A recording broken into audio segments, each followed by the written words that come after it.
We're back with former prosecutor David Henderson and Devlin Barrett, just a reporter for the Washington Post.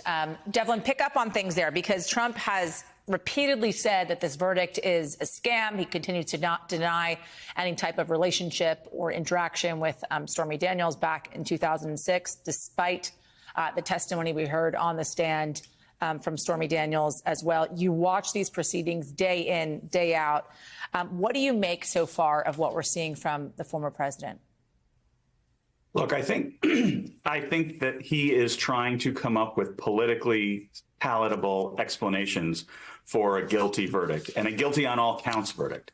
He's sort of been pre-gaming this outcome for a while, saying that, the jury won't be fair, the judge won't be fair. But now he has a larger problem, which is that the verdict was guilty on all counts. So I think a lot of what he's doing is designed for his political audience. The fundamental problem he has is he's being squeezed.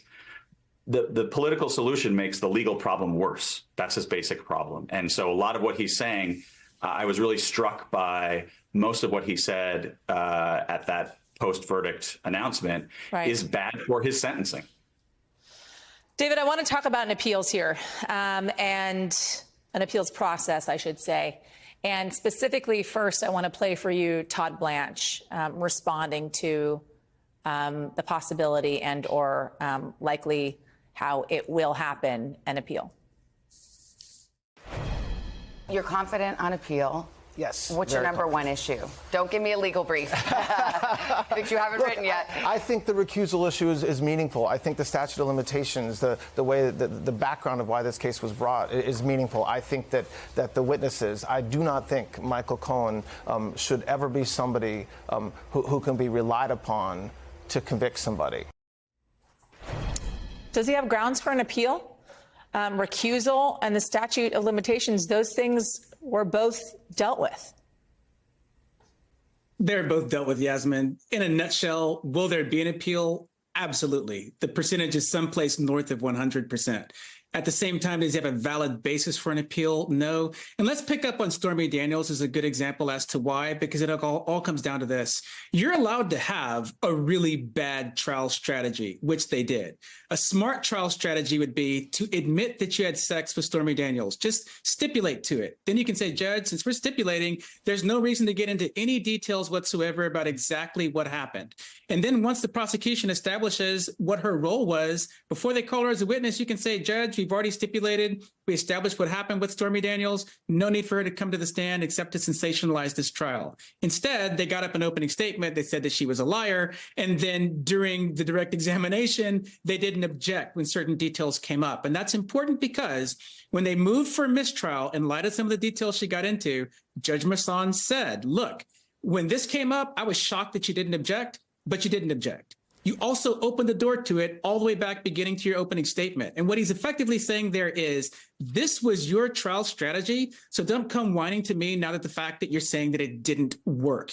And that's what appellate courts will look at. They'll also look at the fact that since he was sitting there and since he saw the pitch, he was in the best position to determine whether or not it was a ball, whether or not it was a strike. They're going to give great deference to him as the trial judge, and that's why I say they'll appeal, but I don't think they have a good grounds for appealing. The New York Times also, David, reporting that an appeal will be kind of a referendum on Judge Juan Merchan. However, the judge has kind of closed off a lot of avenues for that appeal, full well knowing that they were going to appeal based on some of his actions inside that courtroom. That's exactly right, Yasmin. And as a lawyer watching it, it's something that I think is easy to overlook, but it's amazing how regulated Judge Merchan was during this trial. To be frank with you, at times I thought he was too fair to Trump. And the reason I felt that way was because I found myself thinking, I've seen people get incarcerated during a trial for being disrespectful to the judge at the bench when the jury is not present. These outbursts that Trump had inside the courtroom and outside the courtroom, I thought to myself, he's going so far, it's unfair to everyone else who stands trial. But so now you think that the he should have been you think he should have been incarcerated when he violated those gag orders? In my heart, I felt that way, yes. But now that the jury has found him guilty, it sure does give Merchan a lot of ammunition to say I was balanced and more than fair with this man, and therefore it further limits his ability to appeal based on Merchan's conduct. Devlin, what are you suspecting when it comes to post-sentencing? So we're looking at July 11th for sentencing. We don't have any idea what this sentence is going to actually look like. But he's a presumptive Republican nominee for president. Just a couple of days later, he will accept that nomination and make his way towards November. Are we looking at a sentence that is delayed based upon appeal? And then what if he wins the White House? Look, all of these things are possible, which is why this is such a fascinating case to cover. You know, I'm not a politics reporter. I'm just a, a court rat, basically. And I got to tell you, we're in uncharted territory here. And so we're going to have to see how the judge views all this stuff. We're going to have to see how Trump responds. Remember that Trump said in his, post-verdict announcement, he just called America a fascist country. Right.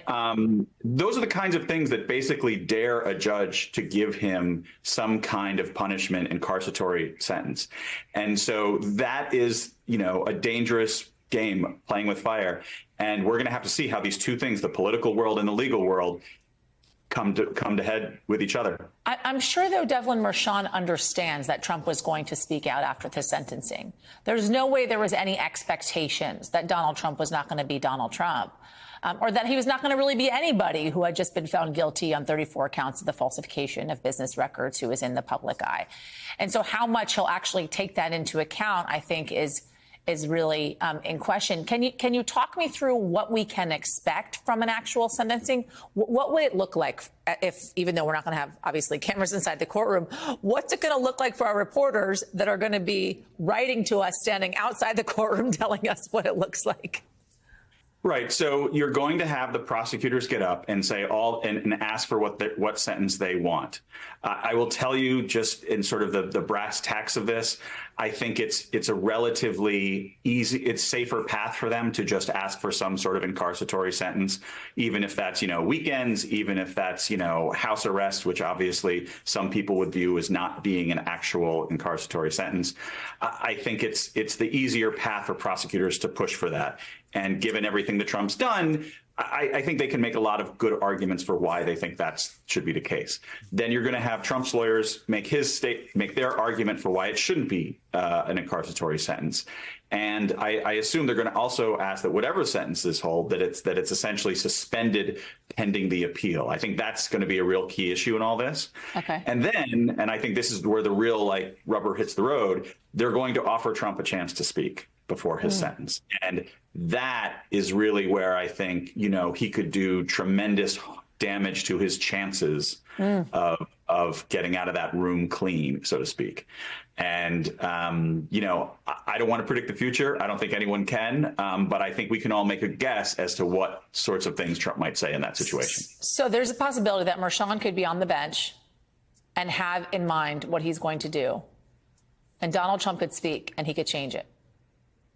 It's always possible. I mean, I think most judges go into a sentencing, especially because they have pre-sentence reports, with a pretty strong idea of where they're going. But the reason you hold the hearing, sadly, I'm a Jets fan, and there's a famous Jets sentence that you play to win the games. The reason you hold the hearing is to determine the sentence.